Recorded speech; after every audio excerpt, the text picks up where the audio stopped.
Hello everyone, welcome to our YouTube channel. So आज हम start करने जा रहे हैं एक्सरसाइज 1.3 का क्वेश्चन नंबर 5th। इससे पहले वाली वीडियो में हमने क्वेश्चन नंबर 4th किया था और आज हम स्टार्ट करने जा रहे हैं क्वेश्चन नंबर 5th। तो क्वेश्चन नंबर 5th में आपसे पूछ रहा है फाइंड दी प्रोडक्ट। आपको क्वेश्चंस के प्रोडक्ट निकालने हैं यूजिंग सुटेबल प्रॉपर्टीज़। अब आपको 5th में जो भी क्वेश्चंस प्रोवाइड किए जाएंगे तो उसमें मल्टीप्लाई करना है, बट आपको मल्टीप्लाई डायरेक्टली नहीं करना है, आपको प्रॉपर्टीज़ का यूज़ करके प्रॉपर्टी यूज़ करनी है उसमें। तो सबसे पहले हम देख लेते हैं कि हमारी मल्टीप्लिकेशन की क्या क्या प्रॉपर्टी है। तो सबसे पहले हम देखेंगे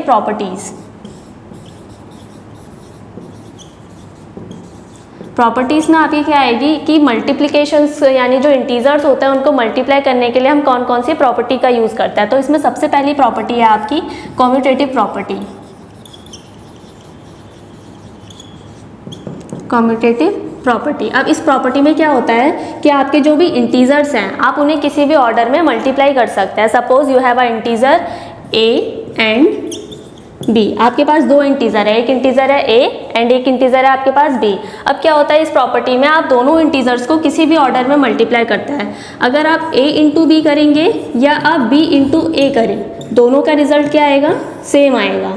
सो ये थी आपकी कॉम्यूटेटिव प्रॉपर्टी। सो कॉम्यूटेटिव प्रॉपर्टी से हमने क्या देखा कि आपके पास कोई भी दो इंटीजर है a एंड b, अगर हम उसे किसी भी ऑर्डर में मल्टीप्लाई करते हैं तो हमारा आंसर क्या आएगा, सेम आएगा, अगर हम a इंटू बी करें या b इंटू a करें। अब हम एक एग्जाम्पल के थ्रू समझते हैं। सपोज अगर हमारे पास इंटीजर है 2 एंड 3, हमारे पास दो इंटीजर है।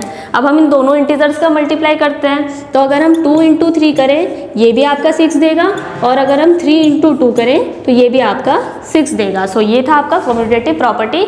नेक्स्ट हम पढ़ेंगे इस आगे की प्रॉपर्टीज़। नेक्स्ट हम देख लेते हैं, इसी के अंडर में आएगी एक प्रॉपर्टी और है आपकी multiplication by zero.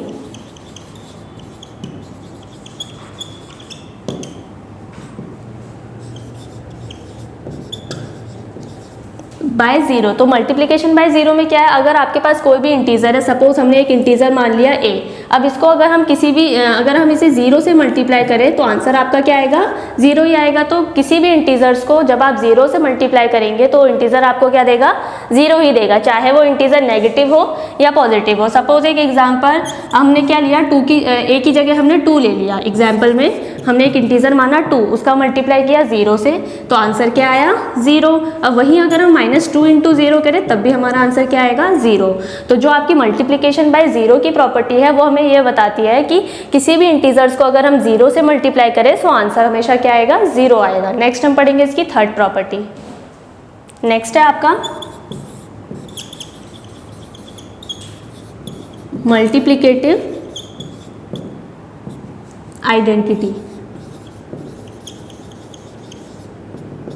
Multiplicative identity में क्या होता है, अगर हम a इंटू 1 करें यानी किसी भी इंटीजर्स को अगर आप 1 से मल्टीप्लाई करते हो तो वो आपका आंसर क्या देगा, वही नंबर देगा। जैसे a इंटू 1 a हो गया, अगर आप 1 इंटू a करते हो तब भी आपका आंसर क्या आएगा, a ही आएगा। तो यानी कि मल्टीप्लिकेटिव आइडेंटिटी में हम 1 से किसी भी इंटीजर्स को मल्टीप्लाई करें तो आंसर क्या आएगा, हमेशा हमारा वही नंबर आएगा। सपोज अगर हमने a की जगह मान लिया 2 इंटू 1 करेंगे तब भी आंसर हमारा 2 आएगा, 1 इंटू 2 करेंगे तब भी आंसर हमारा 2 आएगा। तो मल्टीप्लिकेटिव आइडेंटिटी आपकी यही कहती है कि किसी भी इंटीजर्स को 1 से मल्टीप्लाई करने पे हमें वही इंटीजर मिलेगा, चाहे वो इंटीजर नेगेटिव हो या पॉजिटिव हो। नेक्स्ट हम पढ़ेंगे इसकी फोर्थ प्रॉपर्टी। नेक्स्ट है आपकी एसोसिएटिव प्रॉपर्टी। अब एसोसिएटिव प्रॉपर्टी में क्या है आपकी, हम 3 इंटीजर ले लेते हैं a, b, एंड c। अब हमने यहाँ पे 3 इंटीजर लिए a, b, c। अब यहाँ पे क्या होता है, अगर हम a into b into c करें वो इक्वल होगा a इंटू b इंटू सी के। इसका मतलब क्या है कि जो हमारे इंटीजर्स की प्रॉपर्टी, ये जो प्रॉपर्टी है इसमें क्या होता है कि अगर हम किसी भी दो इंटीजर्स की ग्रुपिंग करें तो ग्रुपिंग पे वो डिपेंड नहीं होता है, चाहे हम यहाँ पे b इंटू सी का ग्रुप ले रहे हैं, यहाँ पे हमने लिया a इंटू बी का। फर्स्ट हमने इस साइड क्या देखा कि हमने यहाँ पे ग्रुप में कौन रखा, b इंटू सी, और यहाँ पे रखा a इंटू बी, और यहाँ पे इसको मल्टीप्लाई किया a से और इसे मल्टीप्लाई किया c से, तब भी आंसर क्या आएगा आपका, दोनों तरफ सेम आएगा। एक एग्जाम्पल के थ्रू हम समझते हैं। आपके पास 3 इंटीजर है 2, 5 एंड 3। अब यहाँ पे अगर ये मान लो आपका a है, ये b और ये आपका हो गया c। अब हम क्या करते हैं इसी के अकॉर्डिंग a क्या है आपका 2 के साथ हमने मल्टीप्लाई किया 5 मल्टीप्लाई 3, और इधर हमने क्या किया 2 के साथ इधर 5 का मल्टीप्लाई कर दिया ग्रुप में और इधर ले लिया 3। तो यहाँ पे हमने ग्रुप अलग अलग रखा है। इस ग्रुप में हमने 5 × 3 रखा है और इस ग्रुप में हमने 2 × 5 रखा है। अब हम दोनों का मल्टीप्लाई करके देखते हैं। सो यहाँ पे हम सबसे पहले इसको मल्टीप्लाई करेंगे 5 3 जा 15 और इधर मल्टीप्लाई करेंगे 2 5 जा 10, 10 × 3। अब 15 2 जा भी 30 होता है और 10 3 जा भी 30। तो एसोसिएटिव प्रॉपर्टी में क्या होता है कि हम किसी भी 3 इंटीजर को किसी भी ग्रुपिंग में क्या कर सकते हैं, सॉल्व कर सकते हैं, चाहे हम यहाँ पे b × c का ग्रुप ले या a × b का ग्रुप ले। तो ये डिपेंड नहीं करता है कि हमारी ग्रुपिंग क्या है, हमारा आंसर क्या आएगा, दोनों तरफ से सेम आएगा। तो ये थी आपकी एसोसिएटिव प्रॉपर्टी।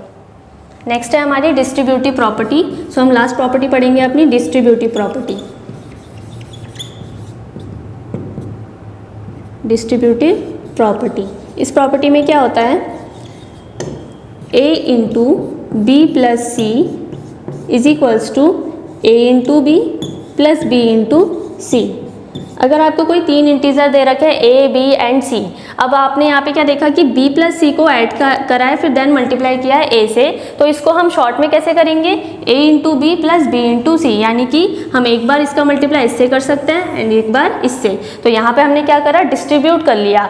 यहाँ पे हमने क्या करा, a को b के साथ भी ले लिया और सॉरी यहाँ पे आएगा a × c, यहाँ पे हमने a × b किया और a × c, यानी कि हमने a को डिस्ट्रीब्यूट कर लिया। एक बार हमने b के साथ बांट लिया और एक बार हमने c के साथ बांट लिया। हम इसको एक एग्जाम्पल के थ्रू समझते हैं। सपोज हमारे पास 3 इंटीजर हैं 2 4 एंड 5। 2 4 एंड 5 आपके पास 3 इंटीजर है। अब मैं इसको क्या लिख देती हूँ, 2 × 4 + 5।